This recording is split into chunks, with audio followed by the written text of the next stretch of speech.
একটা ছোট্ট গ্রামে থাকত এক ছেলে, নাম তার রাফি। ছোট্ট, কিন্তু স্বপ্ন ছিল অনেক বড়। ওর চোখে ছিল স্বপ্নের আলো, আর মনের ভেতর ছিল গানের সুর। স্কুলে ওর প্রিয় বিষয় ছিল গান, আর গ্রামের সবাই জানত রাফি গান গাইতে খুব ভালো পারে। কিন্তু রাফির জীবনটা মোটেই সহজ ছিল না। মা ছিলেন গৃহিণী, পরিশ্রমী আর মায়াময়ী। সবসময় সবকিছু ঠিক রাখতে চেষ্টা করতেন। বাবা ছিলেন কৃষক, রোদেঘামে সারাদিন মাঠে কাজ করতেন। রাফির পরিবারের অবস্থা তেমন ভালো ছিল না, খাবারের জন্যও মাঝে মাঝে চিন্তা করতে হতো। তবুও রাফির মুখে হাসি থাকত। স্কুল থেকে ফিরে সে মায়ের পাশে ছোট ছোট কাজ করত, বাবার সঙ্গে মাঠে সাহায্য করত। সে জানত পরিশ্রম না করলে স্বপ্ন পূরণ হবে না। একদিন গ্রামের মেলায় গান গাওয়ার সুযোগ হল রাফির। মেলার চারপাশে ঝলমলে আলো, রংবেরঙের কাগজের ফেস্টুন আর খুশির হাওয়া।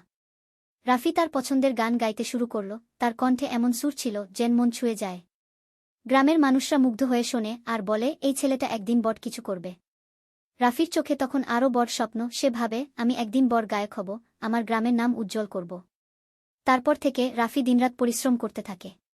ছোট ছোট স্বপ্নগুলো একদিন বড় আকার নেবে, এই বিশ্বাস নিয়েই সে সামনে এগিয়ে চলে।